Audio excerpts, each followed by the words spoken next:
جو شیخ ہیں اب تو بتانے میں کوئی حرج نہیں ہے، ساری دنیا کو پتہ ہے، حضرت مفتی عبدالرحیم صاحب جامعۃ الرشید کے محتمم،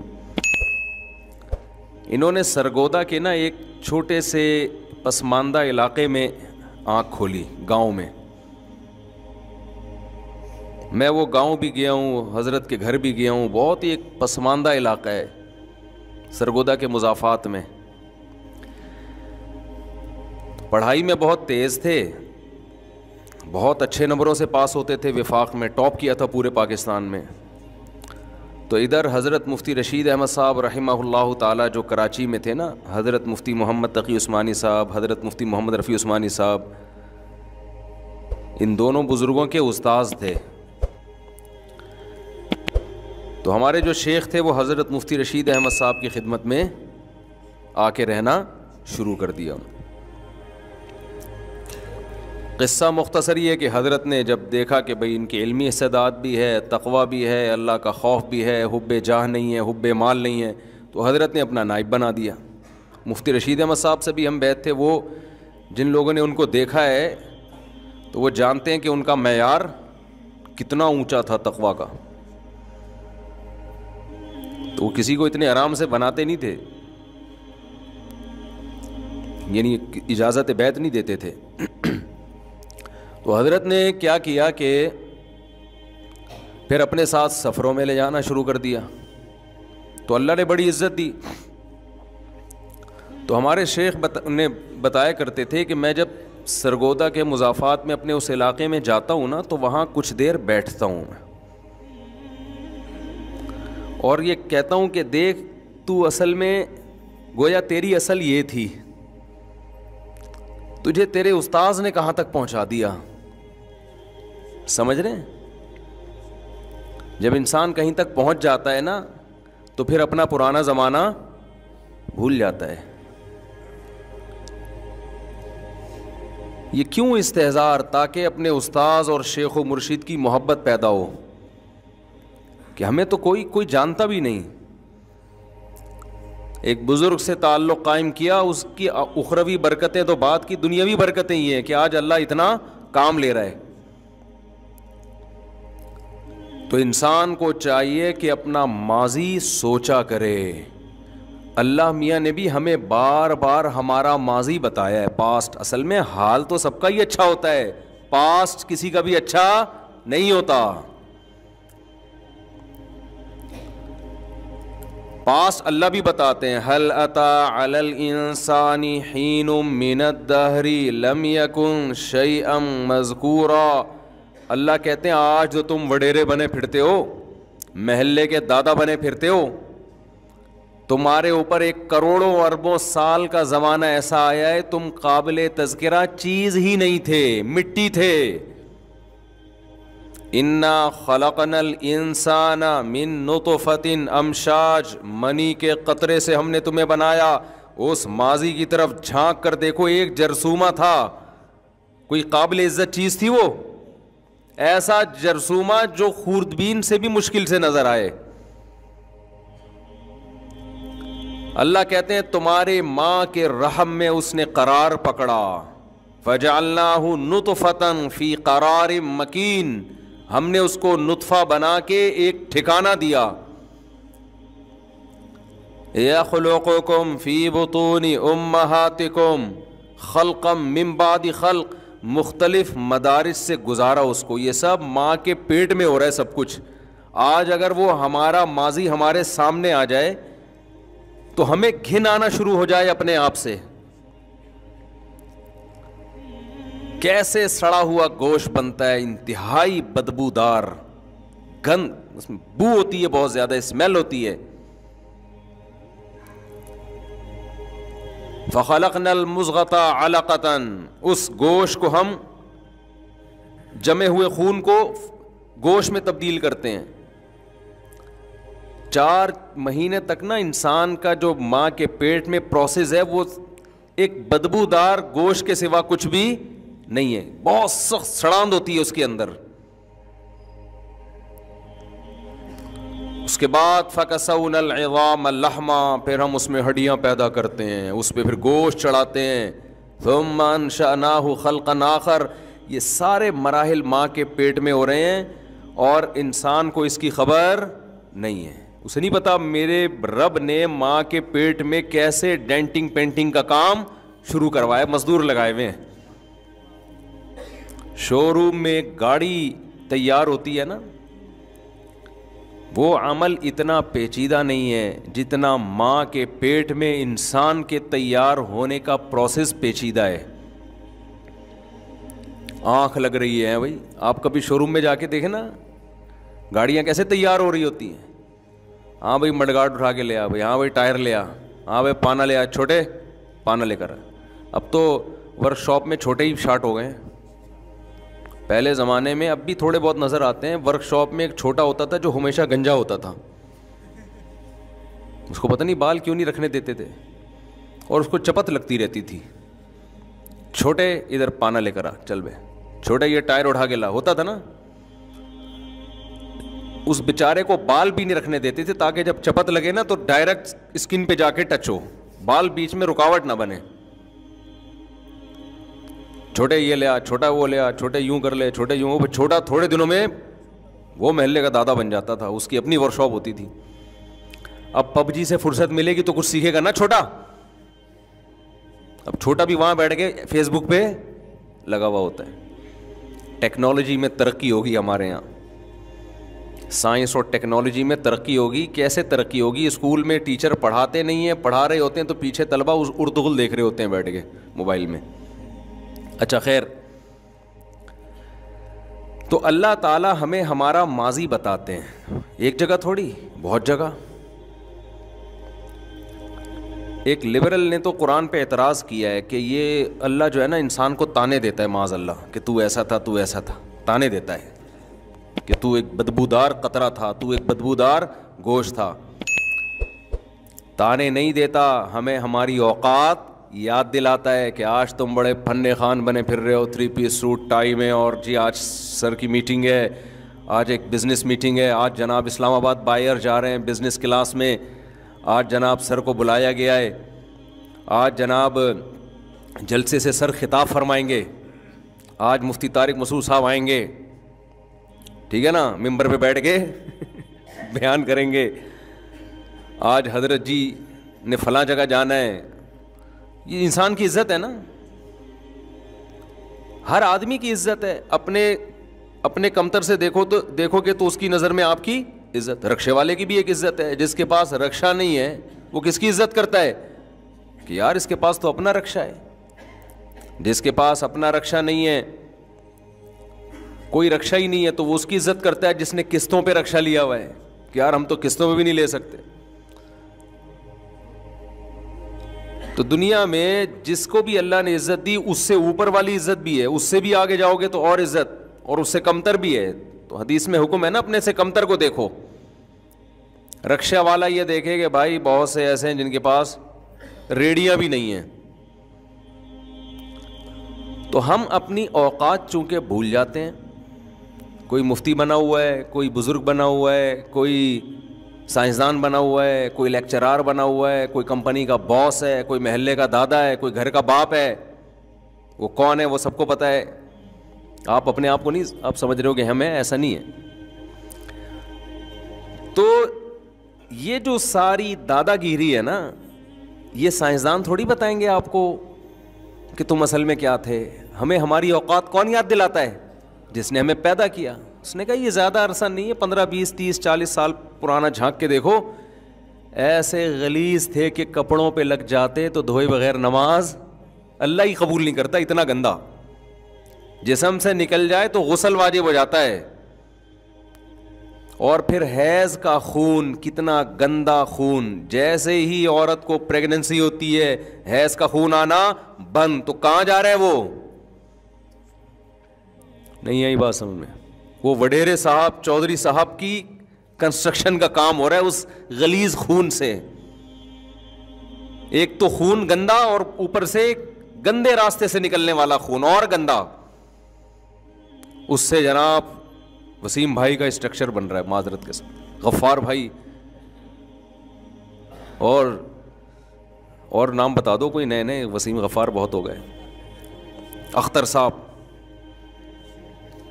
وڈیرے صاحب، چودھری صاحب، نام کے بجائے وڈیرے، چودھری، یہ سب ٹھیک ہے نا. سیاستدان، موٹیویشنل اسپیکر، مفتی، عالم، بزرگ. اس غلیظ اور پلید اور گندا خون، آپ کہیں گے مفتی صاحب کیا قصے لے کے بیٹھ گئے؟ میں تھوڑی بیٹھا ہوں، اللہ میاں بتا رہا ہے بھائی، میں تو پارسل کر رہا ہوں. یہ تو اللہ میاں ہمیں ہماری اوقات بتا رہے ہیں. ہمارے پاس صرف پارسل کا انتظام ہے بھائی، ہمارا اپنا کچھ بھی نہیں.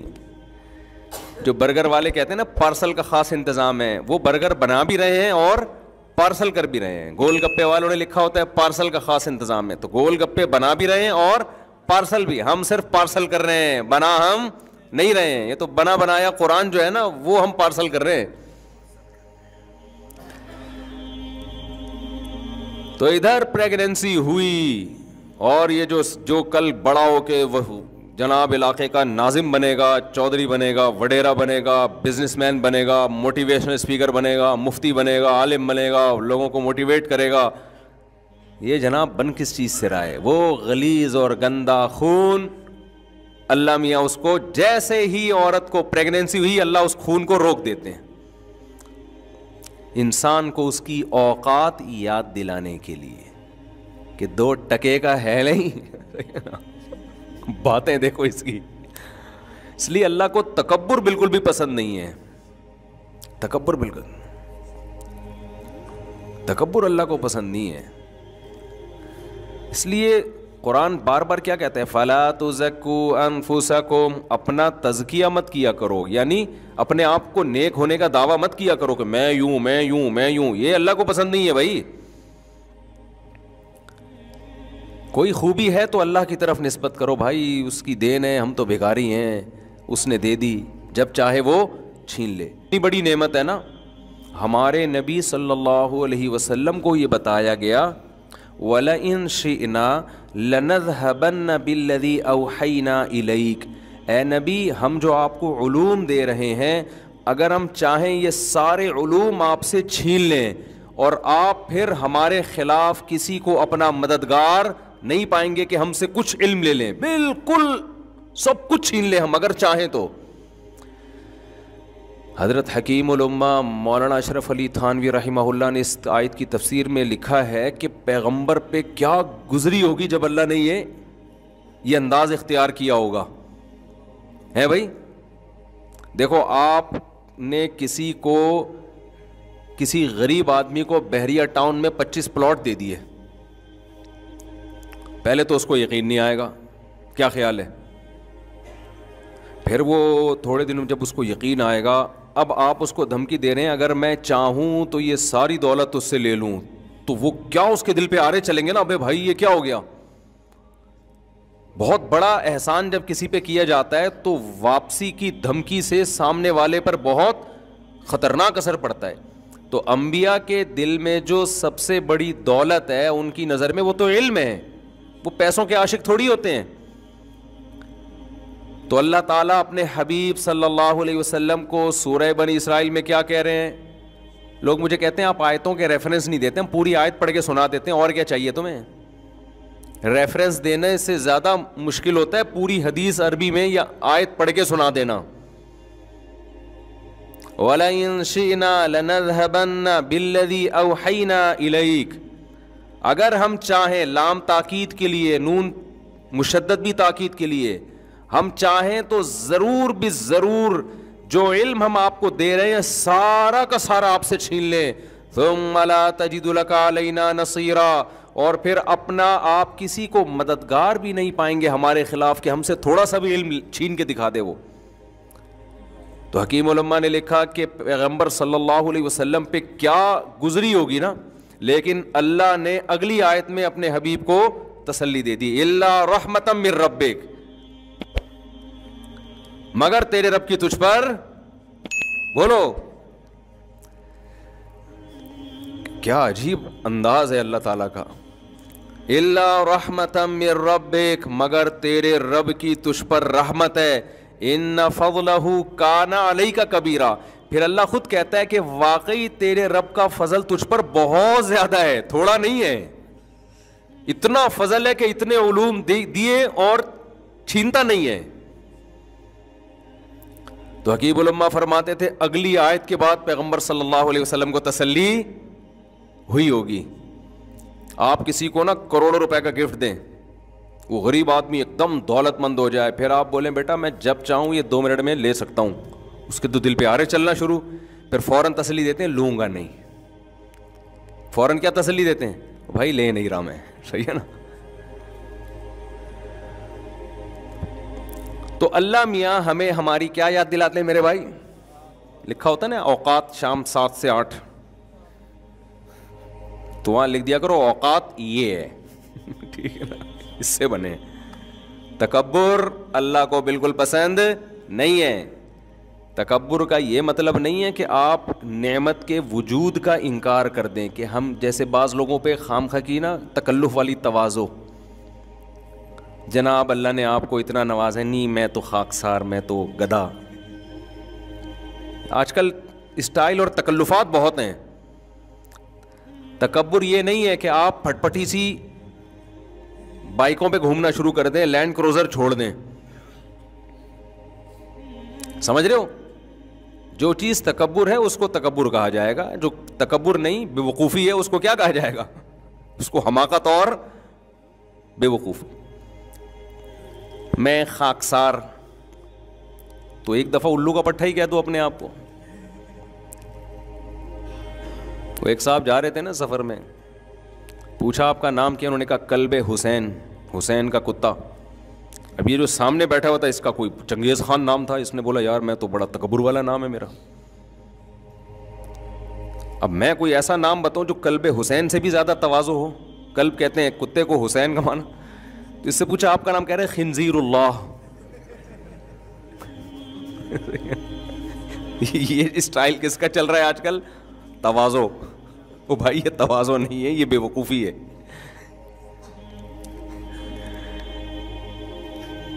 تو تکبر یہ ہے, حدیث میں آتا ہے بطر الحق, اپنے آپ کو انسان اتنا فنٹر سمجھنا شروع کر دے کہ آپ کو ایک بات بتائی جا رہی ہے کہ یہ غلط ہے, لیکن آپ اپنی انسلٹ محسوس کر رہے ہیں اس غلط کو غلط ماننے میں. آپ کو کہا جا رہا ہے کہ محترم آپ نے یہ غلط کیا ہے, آپ کو بے عزتی محسوس ہوتی ہے. میں کیسے غلط ہو سکتا ہوں بھائی, کیوں نہیں ہو سکتے, تم کیا مریخ سے آئے ہو؟ ہر انسان سے غلطی ہو سکتی ہے بھائی. کلکم خطاؤن, ہر شخص خطا کار ہے. اجتہادی خطائیں تو پیغمبروں سے بھی ہوئی ہیں, تبھی تو پیغمبروں کو حکم ہے کہ مشورے لو. پیغمبر سے گناہ نہیں ہو سکتا, رائے اور سوچ میں خطا ہو سکتی ہے, بشر ہیں. تبھی تو حکم دیا وشاورہم فی الامر, اے نبی آپ ان سے مشورہ بھی لیں. مشورہ کیوں لیں؟ اپنی رائے پر کلی اعتماد بولو نہ کریں, آپ مشورہ لیں ان سے. آپ مشورے سے کیا ہوگا, ہو سکتا ہے کچھ اس کام کے منفی پہلو ہوں جن کی طرف آپ کی توجہ نہیں ہے, تو وہ منفی پہلو سامنے آ جائیں گے مشورے کے بعد. سید الانبیاء سے زیادہ ذہانت کس کے پاس ہو سکتی ہے؟ انہیں حکم دیے جا رہا ہے کہ رائے میں آپ خود مختار نہ ہوں. آج ہماری اور آپ اپنی حالت دیکھو, جو رائے ہم قائم کرتے ہیں ہم سمجھتے ہیں یہ آسمان سے وہی بن کے نازل ہوئی ہے, اس کے سوا کوئی غلط ہو ہی نہیں سکتا. سیاست میں بھی ایسے ہی ہے, میرا لیڈر آب زمزم سے نہایا ہوا, جو اپوزیشن ہے وہ جہنم میں جب تک نہیں جائے گا. اس کے اپوزیشن کے ہر الٹے کام کی توجیہ کہ یہ حضرت جی نے قوم کے وسیع تر مفاد میں یہ الٹا کام کیا ہے, لہذا یہ فی الحال سیدھا ہے. اور اپنا والا جو ہے نا حضرت جی, اس کے ہر الٹے کام کی لاجک تلاش کر کے اس کو کیا کرنا, سیدھا. اور دوسرے والے کے ہر اچھے کام کو گھما پھرا کے الٹا. وہ اچھی بات بھی کر رہا ہے, ایکچولی اصل میں تو امریکہ نے بولا یہ اچھا کام کرو. یہ سیاسی تبصروں میں اور ہر چیز میں نا اعتدال والی رائے, کہیں بھی آگے نہ جائیں, کیونکہ ہمارے پاس ہم جو سورس آف نالج ہے نا وہ بہت محدود ہوتی ہے. ہمارے پاس جو نالج کے ذریعے فیس بک ہے, یوٹیوب ہے, یا صحافیوں کے تبصرے ہیں, یا اخبار ہے, جو خود مبتلا ہوگا ہم اس سے تھوڑی ملے ہوتے ہیں کہ یار ذرا آپ بھی بتائیں کہ آپ نے یہ جو حرکت کی ہے اس کی وجہ کیا ہے. ہو سکتا ہے اس کے پاس اتنے دلائل ہوں. تو کسی ادارے کے بارے میں بھی نیگیٹو رائے مت رکھو, کسی ادارے کے بارے میں بھی. اور کسی شخصیت کے بارے میں بھی جب تک 100% آپ کو یقین نہ ہو جائے، ورنہ چپ رہو. چپ رہنا تو آتا ہی نہیں ہے نا، مسئلہ سارا ہی ہے.